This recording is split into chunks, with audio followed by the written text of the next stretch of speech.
Et sans introduction, on va démarrer ce manga vorace. On va mettre les pieds dans le plat directement avec ce qui se trouve à l'intérieur de ce colis. Il s'agit du Manga Badass Challenge. C'est quoi le Manga Badass Challenge? Eh bien écoutez, tout simplement, je vais vous mettre le petit lien en vidéo, comme ça vous aurez toutes les explications. Mais grosso modo, il s'agit de faire la lecture, la découverte en un mois de Hajime no Ippo, un manga extrêmement cher, un manga badass, peut-être son manga préféré.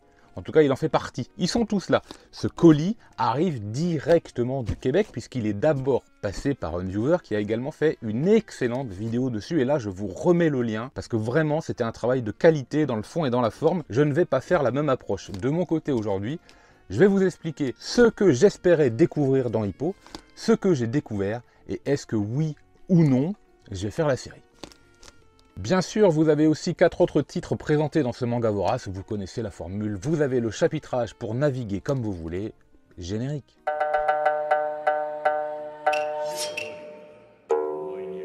Et donc les voilà, les 30 tomes d'Hajime no Ippo, Ippo tout simplement, la saison 1. La saison 1 c'est édité chez Kurokawa, c'est un manga qui date et qui est aussi long que Jojo Bizarre Adventure. Autant vous dire que si vous faites ces deux séries, si vous voulez commencer avec pourquoi pas One Piece et Détective Conan, vous n'êtes pas bien.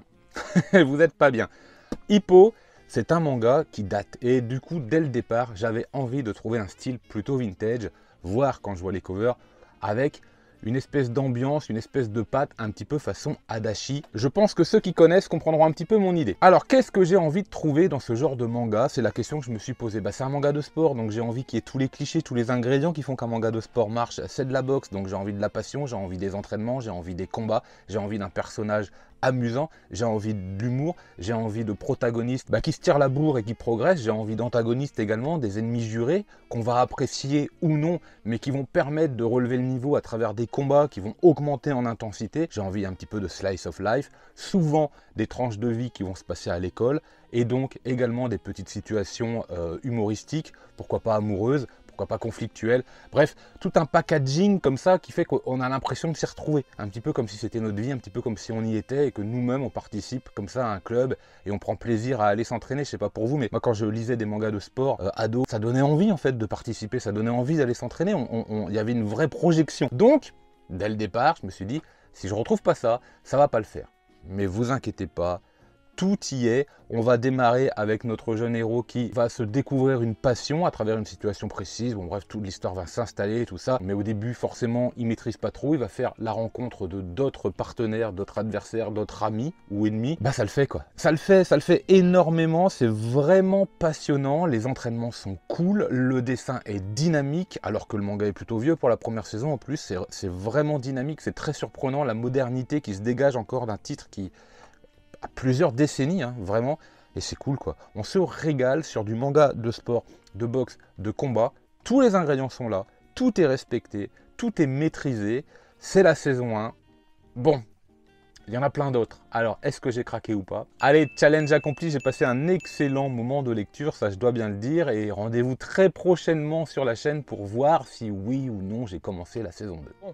Bon alors il est temps, une fois n'est pas coutume, de lâcher le petit coup de gueule de l'année à propos de 2 mangas par le même auteur chez 2 éditeurs différents qui sont sortis à 15 jours d'intervalle. Je pense que vous m'avez compris, de toute façon vous avez vu la miniature, je parle de l'école décomposée et de Rémina. Eh oui, il n'y a que Rémina qui apparaît sur la miniature, vous ne l'avez pas vu venir ça, mais attendez, bougez pas. 19,95 donc 20 €, 19,99 donc 20 €. Je ne vais pas râler sur le fond, je ne vais pas râler sur l'histoire, on va revenir sur les 2 tomes de Junji Ito bien sûr tout à l'heure juste après ça. Mais regardez un petit peu, nous sommes sur le même prix, il y a 100 pages de plus sur ce volume avec en plus le petit ruban, le petit signet là pour faire marque-page. Vous avez le même travail, c'est du dur hein. Donc c'est pareil, vous avez la même cover avec la même finition, le travail de brillance sur le dos, sur la face, enfin bref. Voilà, c'est du bon travail, il n'y a pas de problème. Vous avez 100 pages d'écart pour le même prix, donc il y a un souci là, hein, sans déconner. J'aime pas trop pointer du doigt comme ça le travail éditorial, parce que oui, et je suis d'accord avec ceux qui le disent, il y a des gens qui travaillent derrière, sauf qu'à un moment je suis aussi consommateur, et je travaille pour acheter ça aussi du coup. Là j'ai quand même l'impression de me faire un petit peu avoir, il y a quelque chose qui ne va pas. Hein, clairement, 100 pages de plus, même prix, c'est le même auteur, ça sort au même moment, donc bon. Vous en pensez ce que vous en pensez, mais là je voulais le souligner, je suis pas très content, ça c'est clair. Bon ensuite, lequel je préfère? Là vous avez une succession d'histoires courtes, comme vous avez avec Zone Phantom, comme vous avez avec les chefs-d'œuvre de Junji Ito, comme vous avez dans beaucoup de Junji Ito, et elles sont pas faux-folles ces histoires. J'ai pas accroché autant que d'habitude, alors c'est sympa, hein. On retrouve bien sûr l'univers de Junji Ito, ce côté un petit peu malaisant, cette espèce d'horreur peu palpable, cette espèce de sentiment de mal-être, de personnages qui sont créés et qui sont on n'a pas envie de faire ami avec eux, ça c'est clair. Et puis vous avez toujours ce final un petit peu en suspens qui laisse paraître, on ne sait pas trop où, quelques scènes de dégoût. Ok, vous connaissez les personnages un peu rigides, un peu figés, ça augmente un peu la tension, tout ça c'est plutôt, vous voyez d'ailleurs la cover ici. Là, voilà un personnage qui semble être normal, tout droit, tout rigide, et à côté c'est de la folie, et encore au sourd, c'est encore plus la dégénérescence et encore plus difforme. Voilà un petit peu les ingrédients de Junji Ito. Ici en revanche vous avez la même chose, pour le coup, mais une histoire intégrale, découpée en plusieurs chapitres. J'ai nettement préféré ce manga, la lecture de ce titre. Je vous conseille, si vous ne savez pas lequel prendre, moi je les prends tous pour le coup, et je pense que vous êtes nombreux à le faire aussi, mais Remina est nettement mieux que l'école des composés en plus. Alors, franchement, ça aide pas. Allez, suivant. Alors, j'avais pas décidé au départ de vous présenter ce titre, et puis finalement, j'en ai fait l'acquisition, j'en ai fait la lecture, et j'en ai fait la plutôt bonne lecture. Je vous parle d'Innocence, édition Shiba. Alors, édition Shiba, jusqu'à maintenant, je n'avais lu que Zignize, qui m'avait envoyé d'ailleurs. Malheureusement, c'est un titre, j'avais eu un petit peu de mal, pour pas mal de raisons de mémoire, je crois. Là, je me suis laissé tenter, j'en ai fait l'acquisition, je l'ai acheté, et j'ai été très agréablement surpris par cette histoire d'adolescents qui sont en quête d'un magazine un peu coquin, pour différentes raisons. L'un parce qu'il veut mater, un petit peu comprendre comment ça se passe, et l'autre, sa copine, qui considère que c'est en fait, ça représente l'amour. Bon, forcément, c'est fantasmé, c'est édulcoré, et elle va tomber de haut quand elle va faire la découverte un petit peu de la réalité pratique, j'ai envie de dire. Et tout au long du récit, ils sont, alors c'est plutôt drôle parce que ça amène plein de situations cocasses, ils essayent de comprendre, ils vont dans une librairie, ils essayent de regarder où sont les magazines un peu coquins, évidemment ils se font choper, chacun part après dans ses idées, dans ses élucubrations, ça part un peu en délire, c'est plutôt amusant, jusqu'à ce qu'à un moment ou un autre, ils finissent par découvrir de toute façon obligatoirement la vérité, la réalité. Donc c'est plutôt sympa en vérité, et le trait reste très agréable. Il y a un petit côté Takopi dans l'ambiance, dans le trait, un petit côté Rensuke Oshikiri également, un peu moins marqué, mais voilà, on ressent un petit peu cette ambiance. C'est plutôt sympa, hein. Vraiment c'est plutôt sympa, c'est une bonne surprise, c'est un one shot que je vais ranger, que je vais garder. Il y a pas mal de titres dont j'ai fait l'acquisition cette année, dont je vais me débarrasser parce que manifestement ça va pas le faire. Mais là, celui-là, je vais le mettre parmi les petits one-shots à lire de temps en temps, à présenter, pourquoi pas, à conseiller. Donc voilà, je suis content, tout y est, le dessin est correct, l'histoire est plutôt originale, elle est plutôt bien menée, elle est amenée simplement, et l'humour est présent. Voilà, ça fait le travail, un bon petit manga de divertissement très agréable à suivre. Allez, on enchaîne ce manga vorace avec une semi-déception, parce que il y a la saveur, il y a le goût, il y a la couleur, mais c'est pas aussi bon. Voilà, c'est pas aussi bon, c'est du spin-off, et malheureusement, ou heureusement d'ailleurs, n'est pas Hirohiko Araki qui veut. C'est vrai que le JoJo's Bizarre Adventure Crazy D, Diamond Demonic Heartbreak, non mais il n'y a plus assez de place pour écrire le titre bientôt, le tome 1, c'était sympa, mais c'était pas foufou, c'était même plutôt moyen.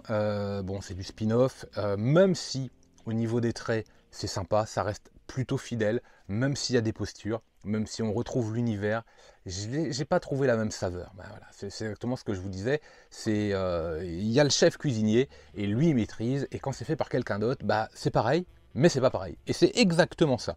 C'est exactement ça, c'est la même recette de cuisine, mais elle n'est pas faite par la même personne, et c'est pas pareil.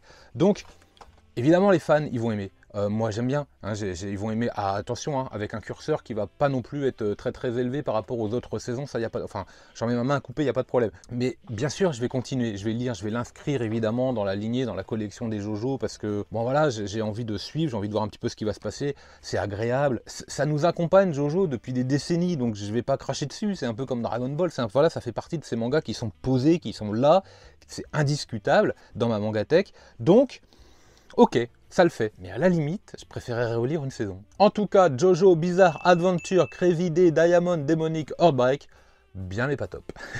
Et on continue ce manga vorace avec la lecture, découverte, redécouverte, comparaison du tome 1 qui vient de ressortir chez Casterman, l'habitant de l'infini, édition immortelle je crois, avec mon édition originale que je possède, que je garde encore et que je garde précieusement parce que il y a de l'affect en vérité, hein. C'est les années lycée, c'est avec les potes, c'est la découverte des mangas, donc je les garde précieusement, je n'ai que 5 tomes, mais je les garde, voilà. Et donc, j'ai fait un petit peu la comparaison de la traduction, pas des dessins, hein, ce sont les mêmes, mais du confort de lecture. Et je vais vous le dire tout de suite, celui-ci, avec ce format, avec cette cover, j'aurais aimé l'avoir dans cette édition. Allez, on va y revenir, j'ai remis le nez dans ce titre, j'avais complètement oublié l'histoire de notre héros qui a ingéré un ver qui le rend immortel. Il est ronin, il traîne, il se balade, et puis il tue des malfrats. Il a décidé, suite à une rencontre un peu bizarre avec une vieille dame, que s'il tuait 1000 malfrats, alors il redeviendrait mortel et il pourrait expier sa faute parce qu'il considère qu'il est responsable de l'assassinat de sa sœur tout simplement. Et puis il va faire une rencontre, la rencontre d'une jeune fille qui est ici présente,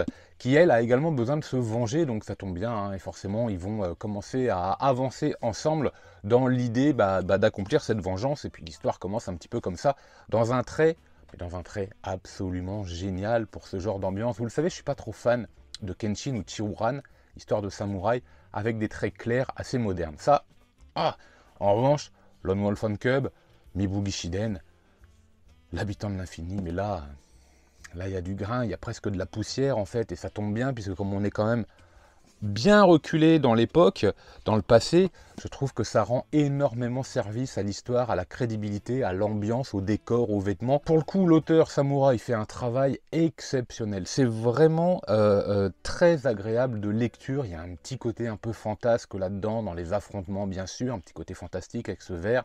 Mais sinon, l'univers de cette période est vraiment bien retranscrite et on savoure. C'est pas très compliqué à lire au format double. J'avais peur que ce soit trop épais, j'avais peur que ce soit assez désagréable. Ça passe très bien en vérité et comme j'ai pas fini cette série à la lecture, je vais pouvoir m'y mettre, je vais pouvoir la conclure avec grand plaisir. Vous avez vu, je ne vous présente que l'habitant de l'infini, je n'ai pas pour l'instant pris la suite. J'attends de voir. Je me méfie un petit peu d'expérience depuis 1 ou 2 ans, les suites. Bon, on verra ça. Bien sûr, si vous aimez l'univers du samouraï, je vous conseille inévitablement ce titre, tout y est. Voilà, j'ai envie de dire, c'est le tome 1, c'est l'occasion de se lancer, c'est du double format, ce sera en 15 tomes et ça fait plaisir, quoi.